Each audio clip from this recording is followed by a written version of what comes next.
Jadi di bawah saya yang saya injek nih kurang lebih sedengkul saya.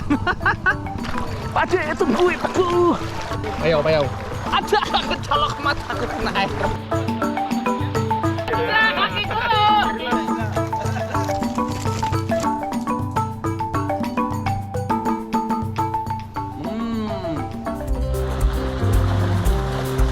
Gresik dan ikan bandeng seakan dua hal yang tidak terpisahkan. Di Kabupaten Gresik bagian utara membentang pantai dengan panjang lebih dari 140 km. Dan di sekitar kawasan pantai inilah berdiri lahan-lahan tambak, baik yang dikelola oleh pemerintah setempat maupun dikelola secara swadaya oleh kelompok masyarakat pembudidaya ikan bandeng. Salah satu lokasi tambak berada di Desa Randuboto, Kecamatan Sidayu, Kabupaten Gresik, Jawa Timur. Tambaknya pun siap panen. Tapi sebelum kita panen, ada beberapa persiapan yang harus dilakukan. Ini salah satunya. Ya terus. Ya, yuk terus. Selamat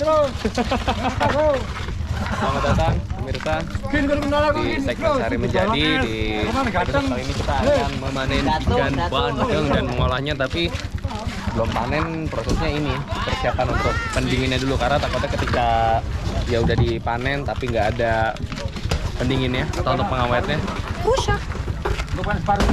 Sabar Pade. Salah satu kolam tambak tradisional dengan hasil panen 5-10 ton membutuhkan setidaknya 50 balok es berukuran besar. Ya, nunggu sampai, kalau dua-dua takutnya yang glosor. Pengawetan ikan bandeng di suhu dingin bisa menghambat kerusakan, menjaga kesegaran, dan juga menjaga nutrisi yang terkandung di dalam ikan. Sebagian lokasi tambak sebetulnya bisa dijangkau dengan kendaraan roda 2. Namun sebagian lain ternyata harus menggunakan sampan. Sepanjang perjalanan menuju lokasi panen, di kiri kanan saya terlihat tambak ikan bandeng yang dikelola oleh warga setempat. Luas tambak di Kabupaten Gresik mencapai 32.000 hektar. Dan kabupaten ini menyumbang 40% dari total luas hamparan tambak di Provinsi Jawa Timur. Setelah nyaris 1 jam berada di atas sampan, akhirnya kami tiba. Proses panen membutuhkan bantuan puluhan warga. Ada yang bertugas mengangkat ikan, ada pula yang bertugas menggiring ikan bandeng menuju satu titik agar mudah dijaring. Kegiatan pertama kalau mau panen bandeng itu adalah menggiring ikannya. Di tempat sebelah sini kita giring sampai ke satu titik baru diambil. Kedengarannya enak cuma menggiring, tapi karena luas sampai ujung berhektar-hektar, itu yang bikin PR. Bagi tugas, ada yang di sono, ada yang di tengah, ada yang di pinggir. Ada tajam. Astagfirullah, tajam, udah nggak bohong Bang Day, sumpah demi Bang Day. Aduh, tajam ini kerang, kayaknya ini kerang. Aduh. Ketojos. Kameramen bahagia, ya Allah. Tenang, Mas kameramen juga basah. Mas kameramen juga basah. Kita basah bersama. Sebelum bisa masuk ke dalam proses panen seperti ini, sebetulnya ada perjalanan yang cukup panjang.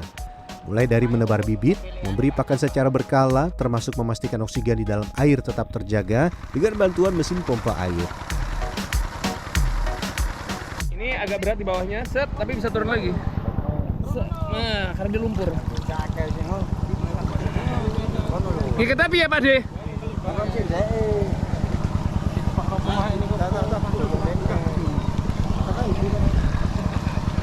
Nah, guys. Jadi di bawah saya yang saya injek nih kurang lebih sedengkul saya. Segini nih. Ini lumpur. Dari sini sampai kaki itu lumpur semua. Perlahan jaring dirapatkan sedikit demi sedikit hingga ke tepian tambak. Panen bandeng sebaiknya dilakukan pada pagi hari saat ikan belum diberi makan. Ini berguna untuk menghindari kerusakan pada organ pencernaan yang akan terlihat dari luar. Tentu ini bisa membuat harga ikan bandeng turun drastis. Ketika jaring semakin rapat, ikan bandeng mulai berlompatan, berusaha keluar dari jaring. Kami harus sigap untuk menahan bagian atas dan bawah jaring agar ikan tetap berada di bagian dalam. Jalan aja susah, ya Allah, berenangnya gua. Pade, tungguin aku.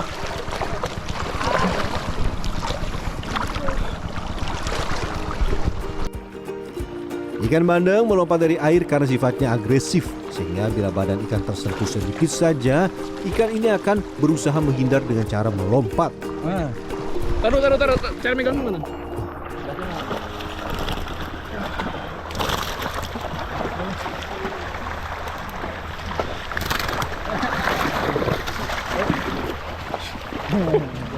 Dia ajarin belajar megangnya dulu. Ternyata susah. Jangan lupa ya. Tanya Siap. sama yang baju kuning, satpam keamanan. Karena payau. Payau. Ada kecolok mataku kena air. Ada. Ya Allah, pas banget kena bola mata. Warga memprediksi pagi ini ada sekitar 7 ton ikan bandeng yang bisa dipanen. Ada yang mau kabur. Nah. Masa aku? Oleh. Sebagai anak baru. Dah, biar aman. Memang kalau lagi panen begini, kata bapaknya harus ada satu yang jaga jaringnya biar si ikannya nggak lari di bawah. Rata-rata ikan bandeng yang dipanen berukuran 200-500 gram. Ini berarti setiap 1 kilogramnya berisi 2-5 ekor ikan. Artinya, hari ini ada puluhan ribu ekor ikan bandeng yang kita panen. Wah, semangat Pak!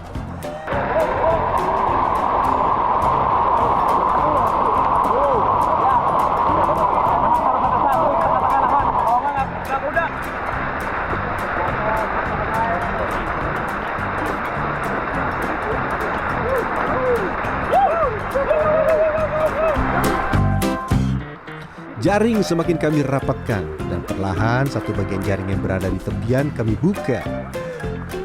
Kami menunggu beberapa saat hingga ikan bandeng tidak terlampau agresif. Secara keseluruhan produksi ikan bandeng di Kabupaten Gresik mencapai 87.000 ton setiap tahun.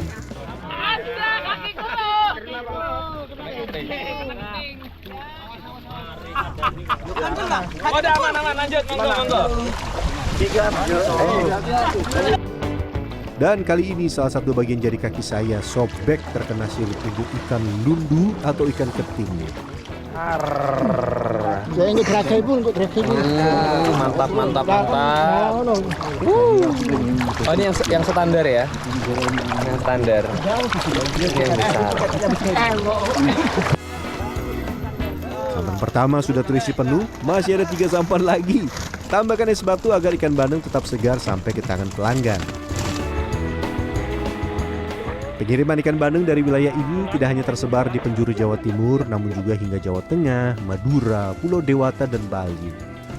Meski sekali panen bisa mencapai hasil 6-10 ton, ada begitu banyak tantangan yang harus dihadapi. Akhirnya ikannya mati. Gitu Mas. Pernah? Iya pernah. Sampai satu tambak begini?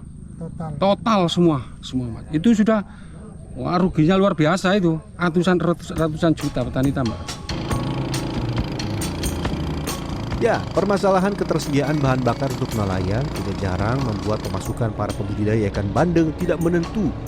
Dan pemerintah setempat kini tengah mengupayakan berbagai cara untuk mengentaskan permasalahan yang ada. Bayangkan saja kalau bandeng ini harganya cuma 10.000 aja. Berarti 10.000 kali 80.000 itu hampir 2 triliun. 2 triliun ini berputar di ekosistem bandeng. Kita lanjut, ada begitu banyak variasi kuliner yang bisa dibuat dari ikan bandeng. Dan di Kabupaten Gresik ada salah satu olahan ikan bandeng yang sudah eksis sejak tahun 1969. Otak-otak ikan bandeng dan ikan bandeng asap.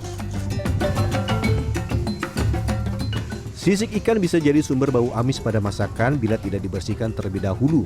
Harus betul-betul bersih ya. Insan dan isi perut merupakan sumber bakteri paling besar pada ikan, sehingga harus juga dibuang. Lanjut, pisahkan daging ikan dari kulitnya. Setelah itu keluarkan daging ikan dengan cara menekannya dari bagian ekor hingga bagian sirip. Jangan lupa siapkan bumbu untuk dicampur daging ikan bandeng. Wangi. Ada bawang merah, bawang putih, jahe, daun jeruk, daun salam, tepung jar, merica, dan lain-lain. Bumbu otak-otak. Ikan bandeng memang dikenal sebagai salah satu ikan dengan jumlah duri terbanyak. Lebih dari 150 duri di setiap ekornya. Kita campur daging ikan, telur, dan rempah-rempah yang tadi telah dimasak. Jadi perbandingannya 1 kg ikan bandeng dan 1 kg hal-hal lain. Tapi yang jadi perhatian saya adalah ini nggak pakai tepung sama sekali. Jadi rasanya harusnya ya sebelum nyoba nih harusnya sih sangat amat banding. Lanjut masukkan adonan ikan bandeng ke dalam kulit. Terakhir cepit dengan bambu, bungkus dengan daun pisang, dan bakar dengan arang batok kelapa. Setelah otak-otak bandeng setengah matang, lepaskan daun pisang dan bakar kembali ikan sampai matang sempurna. Wasrok hidung, bu, wangi tuh. Ini bumbu-bumbunya tuh bikin sangat harum. Itu sapernya. Wah, hanya jadi otak-otak bandeng? Wah, tentu tidak. Gresik punya kuliner lain yang sudah tersohor seantero tanah air. Iya, ikan bandeng asap tanpa tulang. Ikannya tulang dipisahkan secara manual dengan alat pencapit. Setelah itu ikan dimasak dengan teknik pengasapan selama 1 jam. Setelah 1 jam diasap menggunakan arang batok kelapa, ikan akan berubah menjadi kecoklatan yang menjadi penanda ikan bandeng asap sudah matang. Tentu tidak afdol kalau kita tidak mencoba ikan yang sudah kita masak.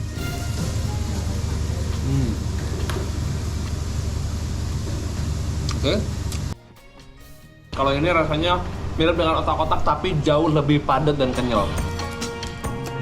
Walau sudah tersohor sebagai wilayah penghasil ikan bandeng segar, pemerintah setempat kini tengah merangkul sekitar 1.000 UMKM pengolah ikan bandeng untuk mengenalkan Gresik pada masyarakat luas lewat aneka olahan ikan bandeng.